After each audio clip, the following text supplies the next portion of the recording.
কোথায় যাবে? এই একটু ভাইয়ের শ্বশুর বাড়ির গৃহপ্রবেশ, সেইখানে যাব, নিমন্ত্রণ আছে, সেই জন্যে এই রেডি হয়ে গেছি। হ্যাঁ, আচ্ছা, রেডি হয়ে গেছি। ঠিক আছে। এই যে বেরিয়ে পড়েছি আমরা গৃহপ্রবেশ বাড়ি যাবো বলে। আর ওদের জন্য একটা চাদর নিয়েছি, গিফট দেবো, আর পুজো বাড়িতে আর কি দেবো।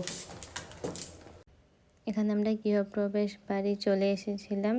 এসে প্রথমে বাড়িটায় গেলাম, গিয়ে সেখানে সব ঘর টর দেখছিলাম। এখানে অনেক লোকজন ছিল, তাদের সাথে কথাবার্তা হচ্ছিল। তারপর এখানে গৃহপ্রবেশের পুজো হচ্ছিল, সেখানে আরও সব চেনা জানা লোকজনদের সাথে দেখা হয়েছিল, তাদের সাথে কথা হচ্ছিল। তারপর ফটো তোলা হয়েছিল।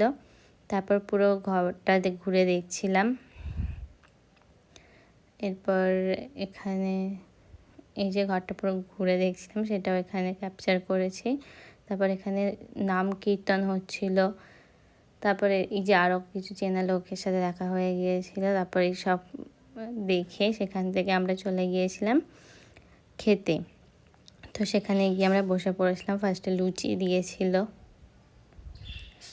তারপরে দিয়েছিল ছোলার ডাল, তারপর ফুলকপি দিয়েছিল, তারপর এখানে দিয়ে দিয়েছিল চাটনি, পাঁপড় আর রসগোল্লা। এরকম ভিডিও ভালো লাগলে পেজটি ফলো করবেন এবং ভিডিওটি লাইক করবেন। Thank you.